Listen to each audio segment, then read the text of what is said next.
اگر آج دنیا منطق، سائنس، تحقیق اور تنقیدی سوچ پر قائم ہے، اس کی بنیاد رکھنے والوں میں یونانی فلسفی سر فہرست نظر آتے ہیں۔ قدیم یونان کی سرزمین سے اٹھنے والی فکر کی وہ روشنی جو ہزاروں برس پہلے روشن ہوئی، آج بھی علم، تحقیق اور انسانی شعور کے افق کو منور کر رہی ہے۔ یونانی فلسفہ صرف چند نظریات کا مجموعہ نہیں، بلکہ وہ عظیم فکری انقلاب ہے جس نے انسان کو سوال کرنا، دلیل دینا اور حقیقت کی تلاش کرنا سکھایا۔ سقراط، افلاطون اور ارسطو کی حکمت نے انسانی تاریخ کا رخ اس انداز سے بدلا کہ آج کی جدید دنیا بھی ان کے افکار کی مرہون منت ہے۔ میں ہوں doctor Tahir Zafar, history and فور سے۔ آئیے جانتے ہیں کہ یونانی فلسفے نے کس طرح عالمی علم، سائنس، تعلیم، اخلاقیات اور انسانی تہذیب کی بنیادوں کو مضبوط کیا اور دنیا کی فکری تاریخ کو ہمیشہ کے لیے بدل دیا۔ یونانی فلسفے کا آغاز کوئی اتفاقی واقعہ نہیں تھا، بلکہ یہ انسانی شعور کی ایک عظیم بیداری تھی۔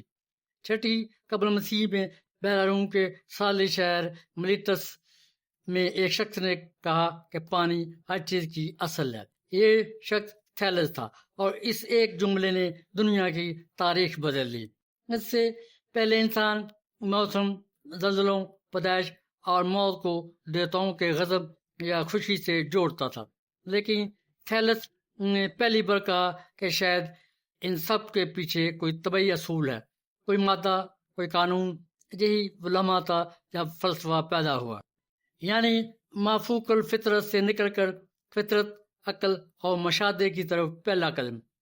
اس کے بعد سقراط، افلاطون اور ارسطو جیسے ذہنوں نے اس چنگاری کو شعلہ بنا دیا اور یونان کا فلسفہ پوری دنیا کے لیے علم، اخلاق، سیاست اور سائنس کی بنیاد بن گیا۔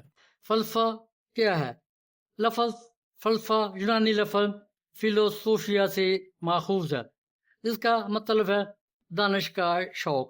یہ حکمت سے محبت، لیکن محض تعریف نہیں بلکہ ایک طرز زندگی ہے۔ فلسفہ دراصل ان تمام بنیادی سوالوں کا نام ہے جو انسان نے ہزار سال پہلے پوچھے ہیں۔ وجود کیا ہے؟ سچ کیا ہے؟ نیکی اور برائی کی حد کہاں ہے؟ کیا ہم اپنی عقل سے حقیقت کو پہچان سکتے ہیں؟ کیا آزاد مرضی ہے یا سب کچھ مقدر ہے؟ ان سوالوں کا جواب دینے کے لیے یونانیوں نے 3 بڑے شعبے بنائے۔ میٹافزکس، جو وجود، وقت، مکان اور کائنات کی حقیقت کا مطالعہ کرتا ہے۔ جو نیکی، علم اخلاق، فضیلت اور انسانی کردار کی اصولوں پر بحث کرتا ہے۔ جو بہترین علم سیاست، ریاست، انصاف اور شہریوں کے حقوق و فرائض کا تعین کرتا ہے۔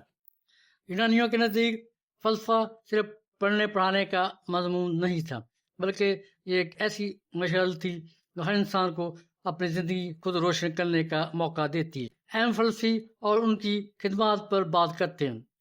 یونانی فلسفہ ایک شاندار دریا ہے جس میں بے شمار عظیم شخصیات نے اپنا پانی ڈالا۔ ان میں چند اہم ترین فلسفی اور ان کی خدمات پر بات کرتے ہیں۔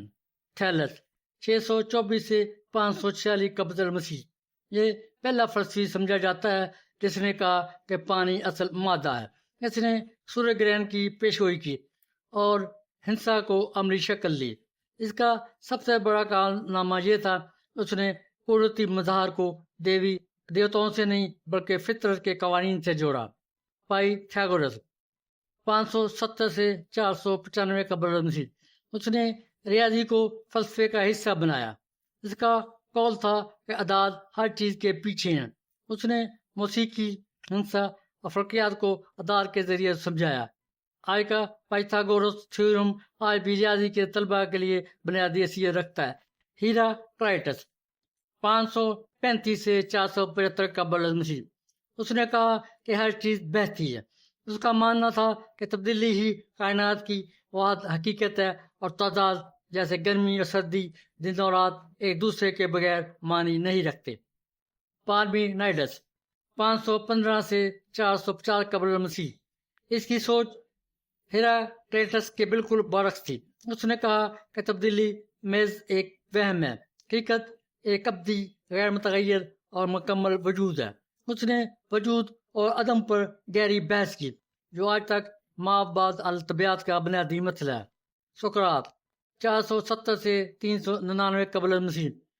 سقراط کو یونانی فلسفے کا سب سے بڑا معلم مانا جاتا ہے، حالانکہ اس نے ایک لفظ بھی نہیں لکھا۔ ہمیں اس کا علم اس کے شاگرد افلاطون سے ملا۔ اس نے فلسفے کو آسمان سے زمین پر لایا اور کہا کہ سب سے اہم سوال یہ ہے انسان کو کیسے جینا چاہیے۔ اس نے ڈائیلاگ، سوال و جواب کا طریقہ ایجاد کیا جسے سقراطی طریقہ کہتے ہیں۔ اس بے دینی اور ناجانوں کو بگاڑنے کے جھوٹے الزام میں زہر پلا کر قتل کیا گیا، لیکن اس کی موت نے فلسفے کو امر کر دیا۔ افلاطون 427 سے 347 قبل مسیح۔ سقراط کا سب سے بڑا شاگرد، اس نے اکیڈمی قائم کی جو مغربی دنیا کی پہلی تعلیم گاہ تھی۔ اس کا سب سے مشہور نظریہ عالم مثال ہے کہ ہم جو کچھ دیکھتے ہیں وہ سائے ہیں، حقیقت ان خیالات میں ہے جو غیر مادی اور ابدی ہیں۔ اس نے اپنی کتاب ریپبلک جمہوریہ میں ایک مثالی ریاست کا نقشہ کھینچا جس میں فلسفی بادشاہ حکمران ہوتا ہے۔ ارسطو 384 سے 322 قبل مسیح۔ افلاطون کا شعر لیکن اپنے استاد سے مختلف۔ اس نے کہا کہ حقیقت صرف خیالات میں نہیں بلکہ ہمارے ارد گرد مجروشیہ میں بھی اس کی بنیاد ہے۔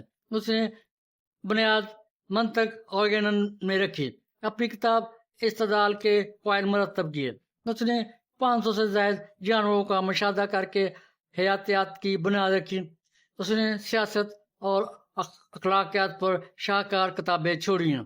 اس کا کہنا تھا کہ ہر چیز کی کوئی نہ کوئی مقصد ہوتا ہے اور انسان کا مقصد خوشی ہے جو فضیلت کے ذریعے حاصل ہوتی ہے۔ اس کے علاوہ زینوں نے واقعیت کی بنیاد رکھی۔ ایپی کورس نے لذت اور سکون کو زندگی کا ہدف قرار دیا اور سوفسٹس نے زبان، بیت اور بیان بازی کو فروغ دیا۔ یونانی فلسفے کا اثر رسوخ کی اگر بات کریں، یونانی فلسفہ صرف یونان تک محدود نہیں رہا۔ جب رومی سلطنت نے یونان کو فتح کیا تو انہوں نے یونانی علوم کو اپنایا۔ پھر اسلامی دنیا نے اس کو ترجمہ کے ذریعے محفوظ کیا اور ابن سینا، فارابی، الغزالی، ابن رشد جیسے مسلم فلاسفر نے اور بھی نکھارا۔ افریقی یورپ میں نشاط ثانیہ کے دوران یونانی فلسفے نے یورپ کو اندھیروں سے نکالا اور جدید سائنس، جمہوریت اور انسانی حقوق کی راہ ہموار کی۔ آج بھی ہماری عدالتیں، اسکول، طبی، اخلاقیات، حتیٰ کہ انٹرنیٹ کے منطق بھی یونانیوں کے دیے ہوئے اصولوں پر چلتے ہیں۔ یونانی فلسفہ کے اثرات یونانی عوام پر، دنیا پر اور فلسفہ کی تحریک پر تبدیلی۔ یونانی فلسفہ کے یونانی عوام پر کیا اثرات ہوئے؟ یونانی فلسفہ نے قدیم یونان کے لوگوں کی زندگی، سوچ، سیاست اور ثقافت کو بنیادی طور پر تبدیل کیا۔ قبل از سقراط فلسفیوں جیسے تھیلس، ہیراکلیٹس اور پائتھاگورس نے افسانوی سوچ سے ہٹ کر ریشنل، منطقی اور عقلی کائنات کی وضاحت شروع کی۔ انہوں نے قدرتی دنیا کو ایک منظم نظام سمجھا جو افراد تفریح کی بجائے قوانین پر چلتا ہے۔ سقراط نے اخلاقیات، خود شناسی اور سوالات کے ذریعے سچائی کی تلاش کو فروغ دیا۔ افلاطون نے مثالی ریاست کا تصور دیا اور اپنی کتاب ریپبلک متعارف کرائی۔ ارسطو نے منطق، حیاتیات اور سیاست کو منظم کیا اور فلسفہ یونانی شہروں کی سیاست، تعلیم اور جدید جمہوریت کی بنیاد بنا۔ یونانیوں نے سانوں سے نکل کر عقلی بحث و مباحثہ کو اپنایا جو ان کی ثقافت کو منفرد بناتا ہے۔ یونانی فلسفہ نے پوری دنیا کی سوچ، سائنس، سیاست اور مذہب کو تبدیل کیا۔ رومیوں نے یونانی فلسفہ اپنایا اور پھر بعد میں جدید سائنس اور انسانی حقوق کو جنم دیا۔ یونانی خیالات نے ابتدائی مسیحی الہیات کو متاثر کیا۔ اسلامی تھیولوجی سنہری دور میں یونانی کتابوں کا عربی ترجمہ ہوا۔ الفارابی، ابن سینا، ابن رشد جیسے مسلمان فلسفیوں نے ارسطو اور افلاطون کو اسلامی قائد کے ساتھ ہم آہنگ کیا۔ یہ ترجمے بعد میں یورپ پہنچے۔ پائتھاگورس، ارسطو اور یوکلڈ نے ریاضی، طب، فلکیات کی بنیاد رکھی کا بعد میں جدید سائنس ہیموکیٹس کی ٹامک تھیوری بعد میں جدید سائنس کا پیش خیمہ بنی. سیاست جیسے الفاظ اور تصورات یونانی ہیں. جدید جمہوریت اور انسانی حقوق اس سے متاثر ہیں. یونانی فلسفہ نے مشرق باشمول فارس اور ہندوستان اور مغرب دونوں کو متاثر کیا، خاص طور پر الیگزینڈر دی گریٹ کی فتوحات کے بعد کے دور میں. پہلے فلسفہ افسانوی مذہبی روایات اور عملی حکمت سے جڑا تھا. لوگ قدرتی مظاہر کو دیوتاؤں سے جوڑتے تھے. یونانیوں نے اسے تبدیل کیا. انہوں نے عقلی استدلال، منطق اور شہادت پر مبنی بحث کو بنیاد بنایا. ارسطو نے اسے ایک منظم وجود کی شکل دی. میٹافزکس ایتھکس کی بنیاد رکھی جو بعد میں انسان کی اخلاقی اور ذہنی تبدیلی کا باعث بنا. اسلامی اور مغربی روایت میں یہ سائنس، الہیات اور تنقیدی سوچ کا امتزاج بن گیا. یونانیوں نے فلسفہ کو مث سے لاجک کی طرف منتقل کیا جو آج بھی اس کی تعریف ہے. یونانی فلسفہ براہ راست اردو پر نہیں بلکہ یہ بالعربی اور فارسی کے ذریعے بالواسطہ طور پر اثر انداز ہوا. اسلامی سائنسی دور میں یونانی فلسفہ کا عربی میں ترجمہ ہوا جو فارسی پھر ہندوستانی مسلمانوں تک پہنچا جو اردو ادب میں یونانی نیو پلیٹونزم سے متاثر ہے. وحدت الوجود، عشق حقیقی اور روحانی سفر جیسے خیالات اور فلسفہ کی تعلیم منطق مدارس میں یونانی عربی روایت سے چلی گئی. وہ عربی فلسفیانہ شاعری جیسے غالب اقبال میں نظر آتی ہے. اردو تنقید اور شاعری پر یونانی دیکھا گیا ہے کہ اگرچہ براہ راست کم ہوا ہے. اردو نے فارسی کے ذریعے یونانی اسلامی فلسفیانہ الفاظ اور خیالات جذب کیے جو اسے ایک غیر ادبی اور فکری زبان بناتے ہیں. یونانی فلسفہ انسانی تاریخ کا سنگ میل ہے. اس نے یونانیوں کو عقل پسند بنایا، دنیا کو منطق اور سائنس دی، فلسفہ کو ایک پیشہ ورانہ بنایا، فلسفہ کو ایک پیشہ ورانہ سوچ دی، ڈسپلن اور تبدیلی لانے والا اور بالواسطہ اردو فکر کو بھی مالا مال کیا. یہ آج بھی ہماری سوچ کی بنیاد ہے. موجودہ فلسفہ بنیادی طور پر یونانی فلسفہ پر مبنی ہے لیکن موجودہ فلسفیوں نے اسے بہت زیادہ تبدیل اور ترقی دی ہے. مغربی فلسفہ آج بھی یونانی بنیادوں پر کھڑا ہے. الفرڈ نارتھ وائٹ ہیڈ کا مشہور قول ہے مغربی فلسفہ کی پوری تاریخ افلاطون کے فٹ نوٹس پر مبنی ہے. موجودہ فلسفیوں نے کیا تبدیلیاں کی؟ یونانی بنیاد برقرار رہی لیکن صدیوں میں اسے مکمل طور پر نیا روپ دے دیا. اہم فلاسفر ابن Sina, Ibn Rushd, Thomas Aquinas, Descartes, Kant, Hume, Hegel, Nietzsche, Marx, Wittgenstein, Heidegger, Sartre, Derrida نے اہم تبدیلیاں کی. مسلمان فلسفیوں نے اسے مذہب کے ساتھ ملایا.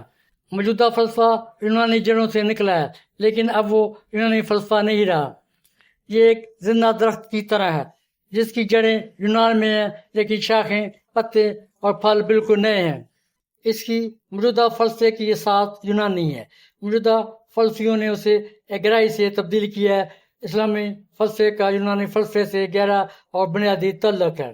اسلامی فلسفہ یونانی فلسفے کی بنیاد پر کھڑا ہے لیکن اسے اسلامی عقائد، وحی اور تحریر کے سانچے میں ڈال کر ایک نیا روپ دیا گیا.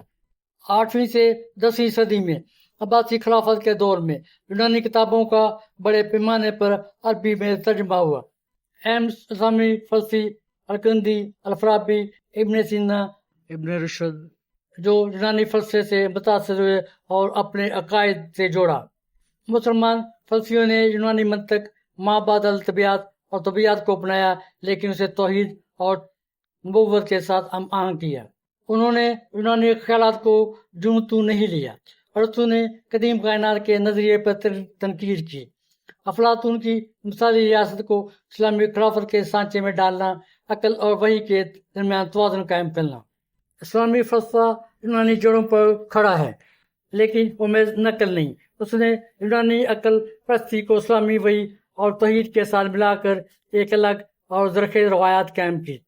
آج بھی جب ہم اسلامی فلسفہ کی بات کرتے ہیں تو اس کی بنیاد یونانی منطق اور مابعد الطبیعت پر ہی نظر آتی ہے، مگر اس کا روحانی اور اخلاقی رنگ بالکل اسلامی ہے۔ ابن رشد کا یورپ پر بہت گہرا اور دورس اثر ہے۔ وہ اندلس کا مشہور مسلمان فلسفی، فقیہ اور طبیب تھا۔ وہ شارع کے نام سے جانا جاتا ہے کیونکہ اس نے ارسطو کی کتابوں پر سب سے بہترین اور تفصیلی شرحیں لکھی۔ 12ویں اور 13ویں صدی میں ابن رشد کی کتابوں کا لاطینی زبان میں ترجمہ ہوا اور یہ شرحیں یورپی یونیورسٹیوں میں پڑھائی جانے لگیں۔ یورپ میں ارسطو کو دوبارہ دریافت کرنے میں ابن رشد کا کردار بہت اہم ہے۔ ابن رشد نے یورپ کو سکھایا کہ عقل اور وحی الگ الگ کام کر سکتے ہیں۔ اس کے خیالات نے بعد میں سائنسی انقلاب اور جدید مغربی فلسفے کے لیے راستہ ہموار کیا۔ مورخین کے مطابق مغربی یورپ میں عقلیت پسندی کی جڑیں ابن رشد کے کام میں ملتی ہیں۔ ابن رشد نے یونانی فلسفے کو اسلامی دنیا سے یورپ منتقل کیا اور اسے نئی زندگی بخشی۔ اسے اکثر مغربی فلسفے کا اسلامی پل کہا جاتا ہے۔ بغیر ابن رشد کے یورپ میں ارسطو کی واپسی اتنی طاقتور نہ ہوتی۔ فلسفہ انسانی عقل، علم، اخلاق، کائنات اور حقیقت کی تلاش کا نام ہے۔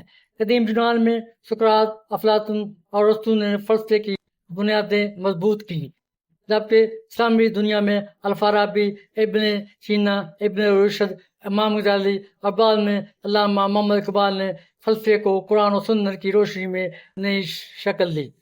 مثلاً مفکرین نے یونانی علوم سے استفادہ ضرور کیا مگر انہیں اسلامی عقائد کے مطابق پرکھا۔ جہاں اختلاف تھا وہاں تنقید بھی کی۔ اسلامی فلسفہ قرآن، سنت، عقل اور وحی کے امتزاج پر قائم ہے۔ اس میں انسان کو اللہ کا بندہ اور خلیفہ سمجھا جاتا ہے۔ علم کا مقصد صرف معلومات حاصل کرنا نہیں بلکہ اللہ کی معرفت، عدل، اخلاق اور انسانیت کی خدمت بھی ہے۔ امام غزالی نے بعض یونانی فلسفیانہ نظریات پر تنقید کی اور واضح کیا کہ صرف عقل انسان کو ہر حقیقت تک نہیں پہنچا سکتی۔ ان کے نزدیک وہی آخری اور معتبر رہنمائی ہے۔ انہوں نے تصوف، اخلاق اور روحانی اصلاح کو بھی ہم پلہ بنایا۔ ابن سینا نے فلسفہ، طب اور سائنس میں عظیم خدمات انجام دیں۔ انہوں نے ارسطو کے فلسفے کو اسلامی فکر کے ساتھ ہم آہنگ کرنے کی کوشش کی، تاہم ان کے بعض نظریات پر بعد میں علمی بحث اور تنقید بھی ہوئی۔ الفارابی کو المعلم الثانی کہا جاتا ہے۔ انہوں نے مثالی ریاست، اخلاق، تعلیم اور حکمرانی پر گہرا فلسفیانہ کام کیا اور اسلامی معاشرے میں علم کی اہمیت کو اجاگر کیا۔ ابن رشد نے ارسطو کی تشریح کی اور یہ موقف اختیار کیا کہ صحیح عقل اور صحیح وحی میں حقیقی تضاد نہیں ہو سکتا کیونکہ دونوں کا سرچشمہ ایک ہی حقیقت ہے۔ علامہ اقبال نے خود ہی کو اپنے فلسفے کا مرکز بنایا۔ ان کے نزدیک مسلمان کو خود اعتمادی، مسلسل جدوجہد، اجتہاد، علم، عشق رسول اور عمل کی رہنمائی اپنانی چاہیے۔ اقبال جمود کے مخالف تھے اور امت کو فکری و عملی بیداری کی دعوت دیتے تھے۔ اقبال نے افلاطون کی بعض آراء پر تنقید کی کیونکہ ان کے نزدیک ایسی فکر جو انسان کو عملی زندگی سے دور کرے امت کی ترقی میں رکاوٹ بن سکتی ہے۔ وہ حرکت، تخلیق، جدوجہد اور مسلسل ارتقاء کو انسانی زندگی کی اصل روح سمجھتے تھے۔ یونانی فلسفہ انسانی عقل کی ایک عظیم علمی روایت ہے جبکہ اسلامی فلسفہ عقل کو وحی کی روشنی میں استعمال کرنے کی دعوت دیتا ہے۔ یونانی فلسفے نے موجودہ انسانوں پر کیا تو اثرات چھوڑے، خود شناسی کا شعور دیا، بہتر فیصلہ کرنے کی طاقت دی، تنقیدی سوچ پیدا کی۔ یونانی فلسفہ سکھاتا ہے کہ ہر بات پر غور کرو، تحقیق کرو، دلیل دیکھو، فیصلہ خود کرو۔ یونانی فلسفہ محض تاریخ کا ایک باب نہیں بلکہ ایک زندہ حقیقت ہے جو آج بھی ہماری سوچ، ہمارے فیصلوں اور ہمارے سوالوں میں موجود ہے۔ جب ہم آج جمہوریت کی بات کرتے ہیں، سائنسی طریقہ استعمال کرتے ہیں، حق اور باطل میں فرق کرتے ہیں یا کسی بھی موضوع پر کیوں کا سوال اٹھاتے ہیں تو ہم در حقیقت انہی یونانی فلسفہ کے شاگرد ہیں۔ سقراط نے ہمیں سکھایا کہ بے خبری سے بہتر ہے کہ ہم اپنی جہالت کا اعتراف کریں۔ افلاطون نے خواب دکھایا کہ ایک عادل معاشرہ کیسا ہو سکتا ہے اور ارسطو نے اپنے ہاتھ میں مشاہدہ اور عقل دونوں دیے. یہ وہ مشعل ہے جو 2500 سال سے جل رہی ہے، اور اس کی روشنی میں آج کا انسان کل کی سمت دیکھ رہا ہے. واقعی یونانی فلسفہ انسانی عقل کی وہ بلند ترین آواز ہے جو کبھی خاموش نہیں ہوئی. یونانی فلسفہ کے علاوہ دنیا کی کئی اور تہذیبوں و افراد نے فلسفہ اور انسانی فکر میں بے حد اہم کردار ادا کیا ہے. ان میں مصر کی تہذیب، چینی تہذیب میں کنفیوشس کے نظریات نے اہم کردار ادا کیا. چینی فلسفہ آج تک حکمرانی، سماجی تعلقات، اخلاق اور روحانیت پر گہرے اثرات چھوڑتا ہے. ہندوستانی فلسفہ نے دنیا پر گہرے اثرات چھوڑے. ان میں بدھ مت، شنکراچاریہ نے دنیا پر خاص طور پر بڑے اسکیل میں کے علاقے میں گہرے اثرات چھوڑے. رومی فلسفہ نے عملی زندگی کے مسائل پر فلسفہ پیش کیا. مصیبت میں ثابت قدم رہنا، جذبات پر قابو پانا، اللہ کا بازی سے مقابلہ کرنا. ہندوستانی اور چینی فلسفہ آج کے تیز رفتار دور میں ذہنی امن اور سکون کا سب سے بڑا ذریعہ مانا جاتا ہے. یونانی، مصری اور مسلم فلسفہ نے مشاہدہ، تجربہ، دلیل کو علم کی بنیاد بنایا، جس سے جدید سائنس قائم ہوئی. کنفیوشس، ارسطو، فارابی اور رومی فلسفہ نے مثالی ریاست، سماجی نظام، قانون، عدل اور وہ اصول قائم کیے. یوں دنیا کی یہ عظیم تہذیبیں اپنی جگہ دانش اور حکمت کے میناروں کی مانند ہیں. کہیں مصر کا روحانی سکوت، کہیں چین کا اخلاقی توازن، کہیں ہندوستان کا باطنی سفر، کہیں اسلام کی عقلی و روحانی ہم آہنگی، اور کہیں رومنوں کا عملی فلسفہ.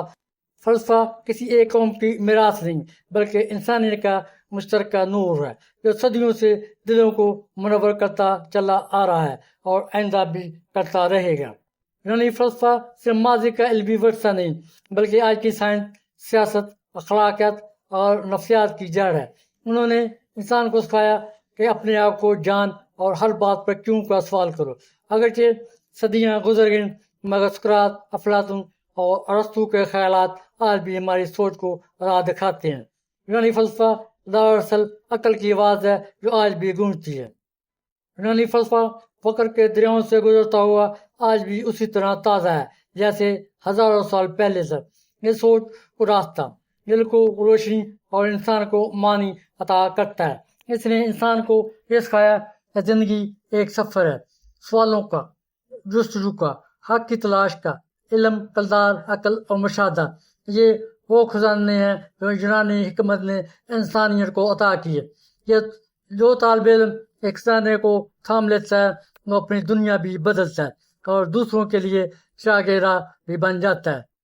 یونانی فلسفے کا اصل ورثہ صرف قدیم کتابوں میں محفوظ نہیں، بلکہ ہر اس ذہن میں موجود ہے جو سوال کرتا ہے.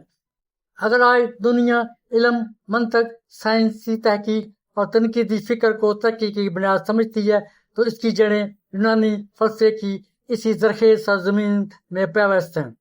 ہزاروں برس گزرنے کے باوجود یونانی فلسفہ ہمیں یہ سبق دیتا ہے کہ علم کی حقیقی طاقت سوال، عقل، کردار اور مسلسل جستجو میں پوشیدہ ہے. یونانی فلسفیوں کی فکر نے صرف اپنے دور کو نہیں بلکہ پوری انسانیت کے علمی سفر کو نئی سمت دی. ان کی دانش آج بھی دنیا کے لیے مشعل راہ ہے. یونانی فلسفہ ہمیں یہ یاد دلاتا ہے کہ تہذیبیں طاقت سے نہیں بلکہ علم، حکمت، تحقیق اور بلند فکر سے ہمیشہ زندہ رہتی ہیں.